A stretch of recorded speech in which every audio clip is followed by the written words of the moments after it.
통역기 있으면은 우리 목사님께도 하나 갖다 드려 주시면 감사하겠습니다. 우리 다시 한번 우리가 오늘 해피 이스터를 맞이하는데, 해피 이스터, 하나님께 찬양 영광 올리겠습니다. 해피 이스터, 주님께서 부활하셨습니다. 사실 부활절 설교는 다른 말이 필요 없죠. 예수님께서 부활하셨다 하면 되지 무슨 설교가 더 필요 있겠습니까? 그래서 이만 마칠까 하다가 보니까 1년에 어쩌다가 한 번씩 오시는 분이 여기 한두 분 계시네요.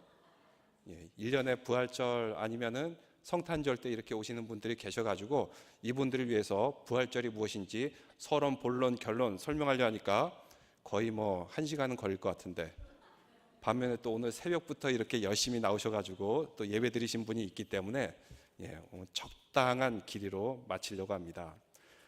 우리 목사님 설교 제가 아주 잘 들었습니다. 미리 제가 이렇게 원고를 받아봤어요. 정말 아주 수준 높은 그런 설교를 해주셨습니다.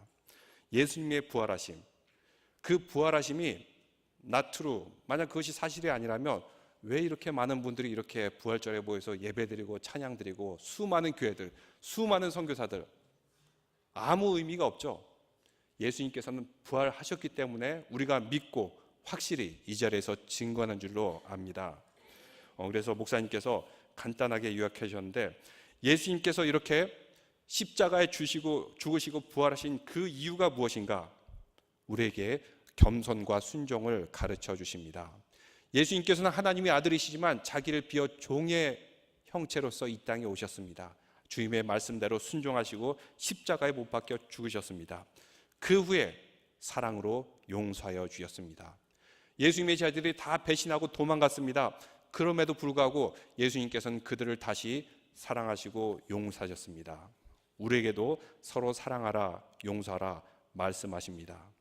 또 예수님의 그 부활을 통해서 죽음이라는 것을 완전히 뒤집었습니다. 우리 생명이라는 그 개념을 완전히 뒤집었어요. 우리에게 영생이 있고 구원이 있고, 그럼을 통해서 우리 삶을 변화시켰습니다. 사도행전 1장 8절에 보니까 이렇게 제자들이 묻습니다. 나라의 회복이 어느 때입니까? 그들은 로마의 통치를 받고 있었죠. 우리가 다시 이 나라를 회복한 때가 언제입니까? 예수님이 마치 그들의 불편함을 해소하고 그들의 소원만 이루어주는 그런 메시아로 생각했던 것입니다. 그러나 예수님께서는 말씀하셨죠. 하나님 나라를 저 멀리 땅끝까지 전하거라. 세상 나라의 편리함과 안전함, 그것을 추구하는 것이 아니라 하나님 나라를 이루는 것이 바로 우리의 사명이다. 예수님께서는 말씀하셨습니다. 그 후에 제자들은 다 세계 곳곳에 나가 순교자가 되었습니다. 하나님의 나라, 그 나라를 이 땅 끝까지 전하였기 때문입니다. 그래서 C.S. 루이스의 이야기가 사실은 예수님에 대한 그 이야기를 비유적으로 동화로 만들어낸 얘기입니다. 그 아이들이 사자를 만나는데 그 사자는 예수님을 상징하죠. 사자를 만나기 전에 그 사자는 안전합니까? safe? 물었을 때 뭐라고 대답했냐면 safe하지가 않다. 그 대신 good, 선하신 분이다. 우리 예수님도 그렇습니다. 예수님 우리를 safe하게 하려고 이 땅에 오신 것이 아닙니다. 하나님 나라를 전하게 하고 또 우리에게 구원을 주시기 위해 이 땅에 오셨습니다. 그래서 우리가 주님의 말씀을 순종하고 겸손하고 또 십자가의 사랑으로 서로 용서하는 평화, 우리에게도 함께할 줄로 믿습니다. 오늘 말씀을 통해서 우리가 알 수 있는 것이 있는데, 제자들이 예수님을 배신했습니다. 여러분, 예수님을 배신했을 때 그들이 어떠한 상황이었을까요? 최근에 보니까 한국의 조류 독감 때문에 수많은 닭, 오리들 다 이렇게 도살했습니다. 도살하는 장면이 어떤 줄 압니까? 그들을 비닐하우스에 집어넣고 이산화탄소 쭉 집어넣으면은 서로 살겠다고 막 밖으로 삐져나오려는 그 닭, 오리들, 이거를 막 비닐봉지를 꽉 막으면서 공무원과 농부들이 다 도살하게 됩니다. 그래서 그러다 보니까 계란이 모자라요. 이 계란이 모자라다 보니까 어떻게 한 줄 압니까?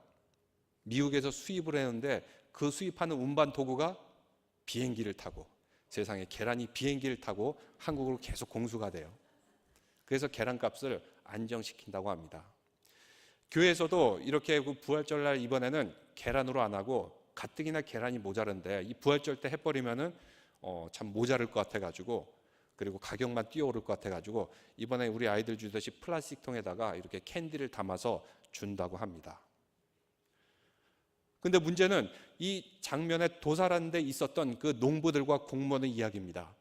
수많은 닭과 오리들을 도살하고 나니까 밤에 잠을 못 자는 거예요. 왜 그럴까요?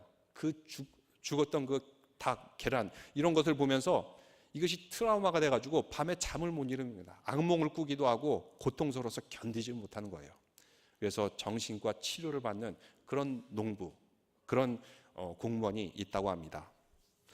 여러분, 예수님께서 이 땅에 오셔서 제 아들과 함께 많은 말씀을 가르치고 복음을 전하셨습니다. 그런데 예수님께서 십자가에 못 박히실 때 제 아들은 다 도망갔어요. 베드로도 멀리서 지켜봤습니다. 채찍에 맞아 살이 찢겨고 피를 흘리고 십자가에서 기운이 없이 아주 비참하게 돌아가는 그 모습, 제 아들이 다 목격했어요. 제 아들의 심정이 어땠을까요? 아마 그들도 또한 트라우마에 빠졌을 것입니다. 외상 후 스트레스 증후군, 심지어는 닭을 죽여도 트라우마에 빠지는데 그 제 아들의 마음이 어땠겠습니까? 극심한 고통과 그 트라우마 때문에 심지어는 예수님을 팔았던 유다조차도 스스로 목숨을 끊지 않았습니까? 그 고통 때문이에요. 다른 제 아들 어땠겠습니까? 그 절망, 그 고통, 트라우마 때문에 그들은 아마 일생을 죄책감에 시달리다가 아마 약물 중독, 알코올 중독, 아니면 우울증 이런 가운데서 세상을 마감했을 것입니다. 그런데 제 아들은 어느 순간에 변화가 됐습니다. 어떻게 되었습니까? 모두가 주님의 말씀을 증거하기 위해서 세계 곳곳에 나가서 예수님 부활하셨습니다. 예수님 부활하셨습니다. 우리를 구원하셨습니다. 증거했어요. 무엇이 그들을 변화시켰을까요?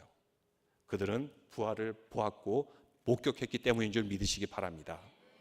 그들은 예수님이 부활하신 것을 보았습니다.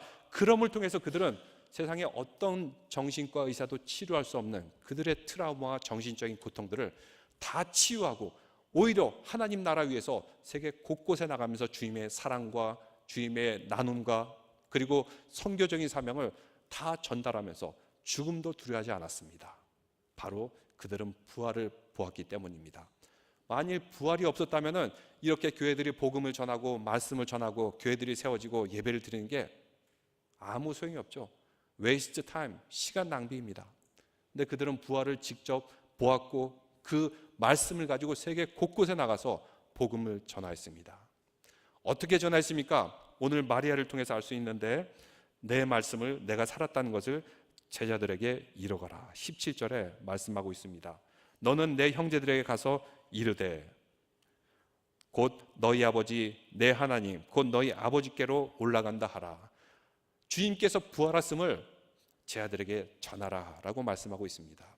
우리도 이 말씀을 받았으면 우리 이웃에게 전하는 믿음의 성도들 될 줄로 믿습니다. 복음을 전하는 성도들이 될 줄로 믿습니다. 또한 어떻게 했죠? 막달라 마리아는 예수님의 부활하심을 보고 더 이상 무덤에 머물지 않았습니다. 거기에 있지 않았어요. 왜죠? 무덤에는 예수님이 안 계시기 때문입니다. 이 세상 도처에는 무덤이 있습니다. 사망 권세의 무덤, 근심 걱정의 무덤, 그리고 죄의 무덤. 이 많은 무덤에서 우리는 주님의 부활을 보았기 때문에 그 자리를 떠날 줄로 믿습니다. 다시는 근심 걱정의 무덤에 머무르는 것이 아니라 죄와 사망 권세의 무덤에 머무르는 것이 아니라 이제 주님의 부활을 증거하는 믿음의 성도들 될 줄로 믿습니다. 주님의 말씀을 전할 수 있는 것. 나는 크리스찬입니다. 주님께서 부활하셨습니다. 말로만 전하는 것이 아닙니다.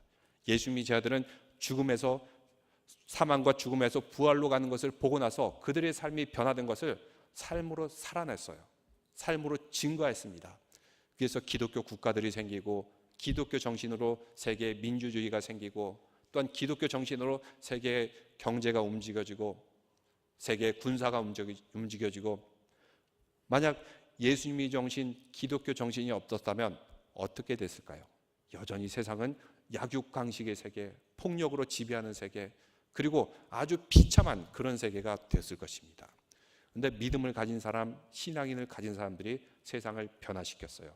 그래서 그나마 세상이 이렇게 살 수 있는 그런 나라가 된 줄로 믿습니다. 우리 믿음의 성도들은 다시는 무덤의 권세에 머무르지 않고 주님의 부활의 영광을 함께 누리시기를 주님의 이름으로 축원합니다. 기도드리겠습니다.